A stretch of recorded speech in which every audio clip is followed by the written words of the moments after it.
अगर कोई शिक्षक या कोई संस्था कहती है कि हमने किसी को बना दिया, तो ये सरासर गलत है। कोई भी दुनिया में किसी को नहीं बनाता है। जो भी बनता है वो अपनी मेहनत से बनता है।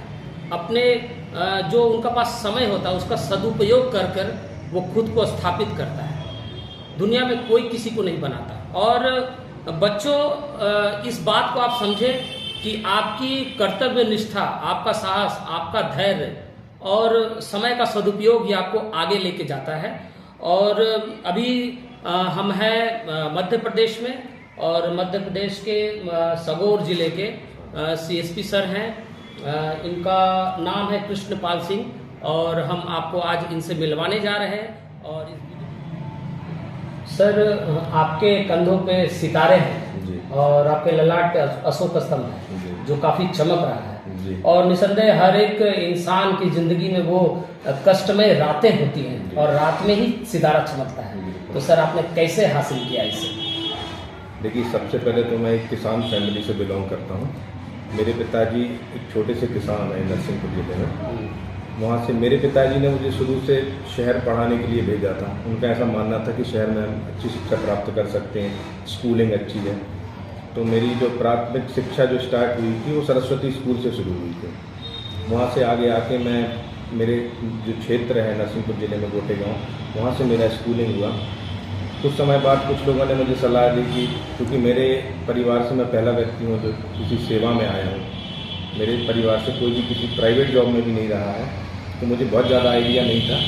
लेकिन फिर भी मेरे पिताजी कहीं ना कहीं से जानकारी इकट्ठा कर मुझे कुछ ना कुछ परामर्श देते रहते थे कि ये करो बेटा, ये करो। तो अच्छा सर, आपने जो आप यहाँ तक पहुँचे, आप लगता है शायद आप हिंदी मीडियम से आपने शायद पढ़ाई की। मेरा स्कूलिंग जो रहा है वो हिंदी मीडियम से रहा है, लेकिन उसके पश्चात मैं इंदौर गया हूँ। वहाँ से मैंने इंजीनियरिंग किया है।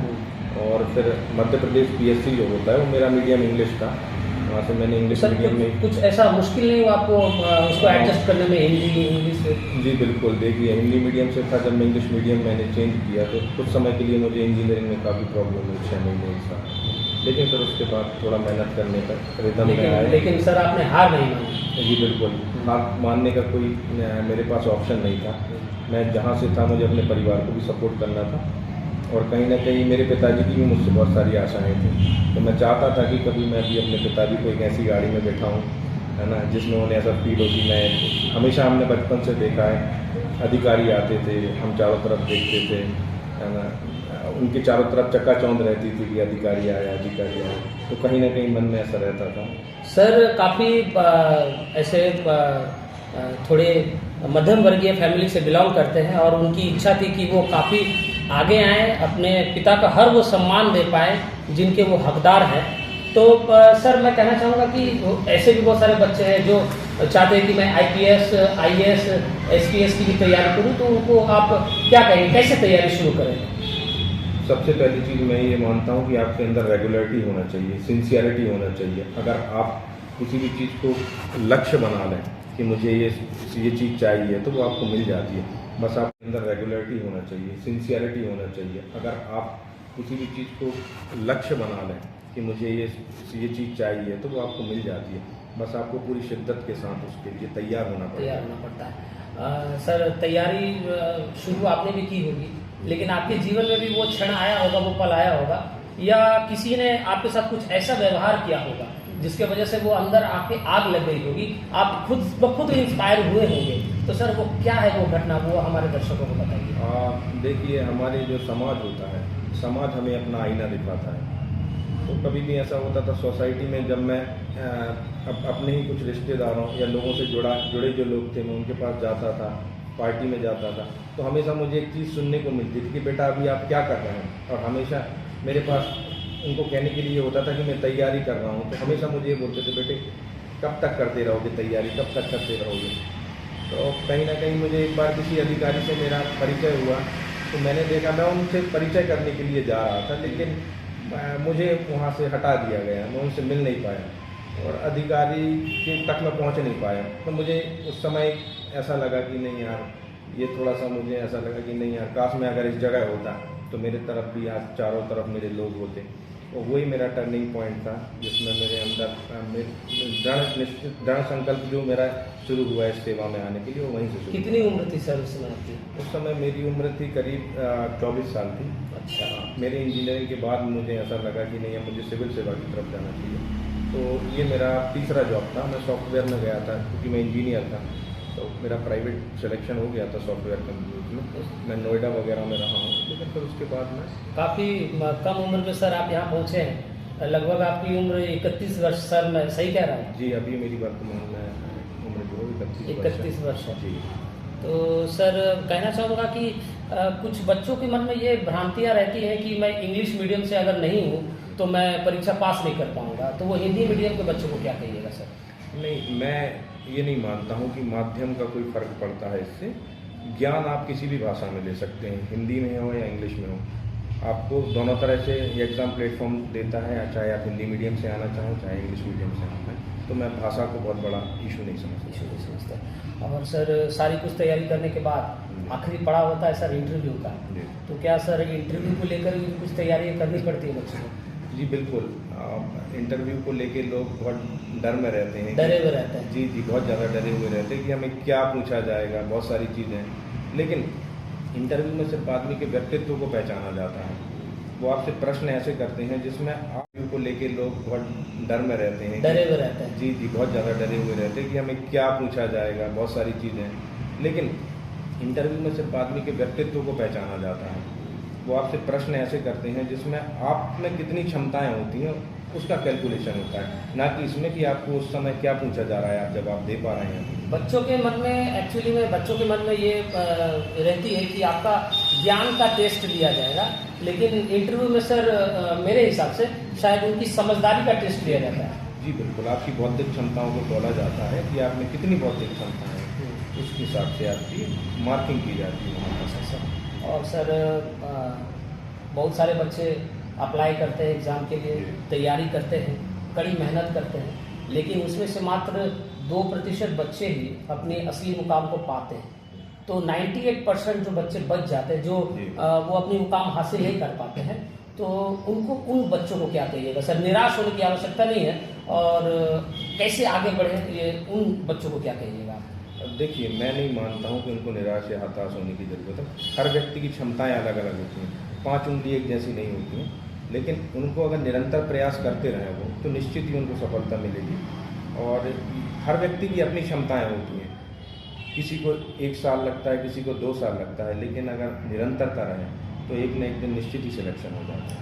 हाँ सर, बहुत ही महत्वपूर्ण सवाल।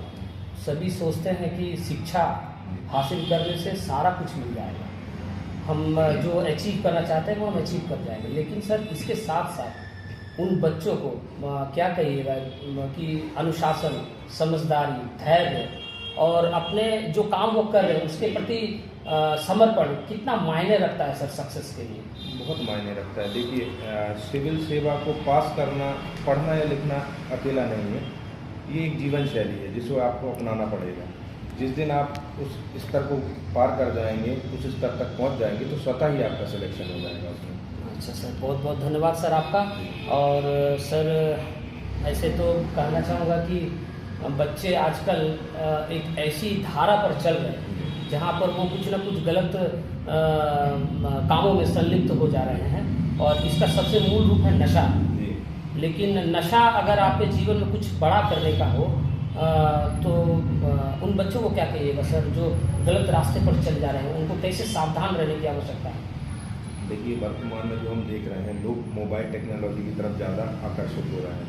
आप भी देखते होंगे, पहले बच्चे जाते थे ग्राउंड में, खेलते थे, थकते थे, हारते थे, फिजिकली एग्जॉस्ट।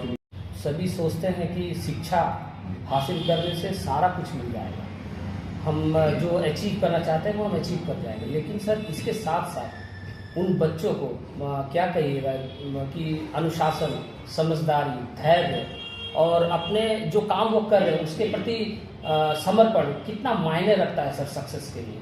बहुत मायने रखता है। देखिए, सिविल सेवा को पास करना, पढ़ना या लिखना अकेला नहीं है, ये एक जीवन शैली है जिसको आपको अपनाना पड़ेगा। जिस दिन आप उस स्तर को पार कर जाएंगे, उस स्तर तक पहुंच जाएंगे, तो स्वतः ही आपका सिलेक्शन हो जाएगा उसमें। अच्छा सर, बहुत बहुत धन्यवाद सर आपका। और सर ऐसे तो कहना चाहूँगा कि बच्चे आजकल एक ऐसी धारा पर चल रहे हैं जहाँ पर वो कुछ ना कुछ गलत कामों में संलिप्त हो जा रहे हैं, और इसका सबसे मूल रूप है नशा। लेकिन नशा अगर आपके जीवन में कुछ बड़ा करने का हो तो उन बच्चों को क्या कहिएगा सर जो गलत रास्ते पर चल जा रहे हैं, उनको कैसे सावधान रहने की आवश्यकता है?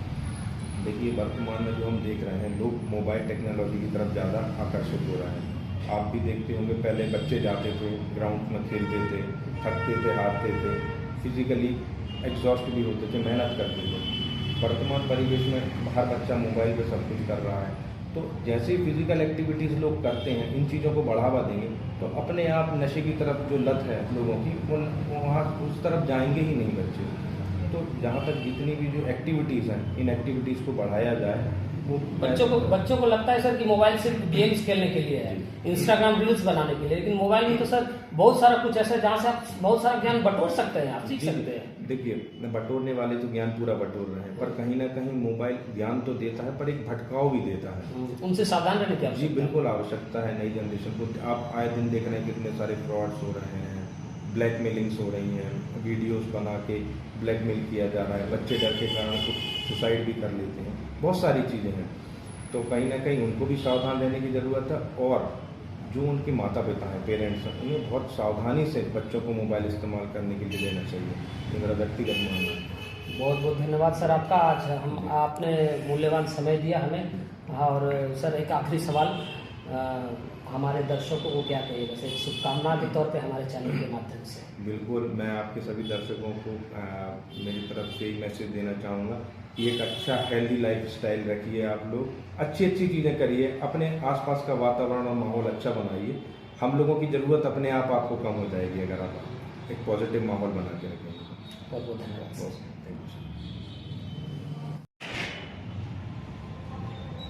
जिन्होंने भी मजे लेकर संघर्ष किया है उन्हें लोग आज भी याद करती है और उनकी मिसालें देती है।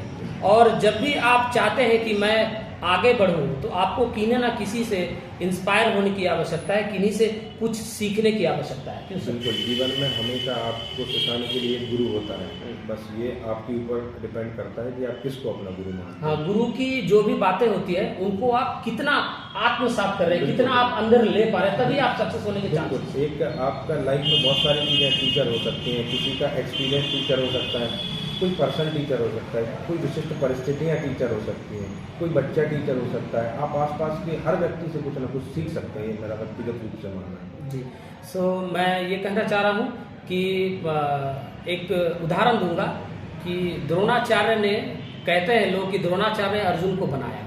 ये बिल्कुल धारणा गलत है, क्योंकि अगर उनको बनाना आता तो वो नकुल को भी धनुर्धर बना सकते थे, सहदेव को भी बना सकते थे, लेकिन नहीं, अर्जुन ने काफी मेहनत कर वो मुकाम हासिल किया और उनको लोग सर्वश्रेष्ठ धनुर्धर के रूप में जानते हैं।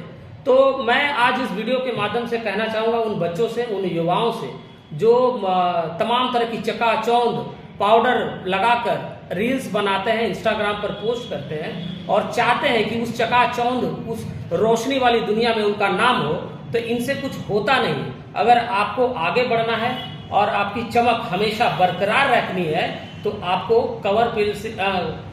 कृष्णपाल सिंह सर जी के जैसा मेहनत करना होगा, तभी आपकी चमक हमेशा आगे बनी रहेगी और टिकाऊ भी रहेगी। क्यों सर? बिल्कुल, आप देखिए, कोई भी व्यक्ति, कोई भी काम छोटा नहीं होता है, काम होता है, बस आप पूरी शिद्दत और मेहनत से करें, वो काम आपको मुकाम देकर जाएगा। आप मेहनत करिए, आगे बढ़िए और अपने आप को हमेशा उन बुरी संगतों से, बुरी आदतों से खुद को बचाकर रखिए। और ये मैं सारी बातें उन युवाओं, बच्चों को कह रहा हूँ जो सपने देख रहे हैं आगे बढ़ने के लिए, एक अच्छा मुकाम हासिल करने के लिए। जय हिंद।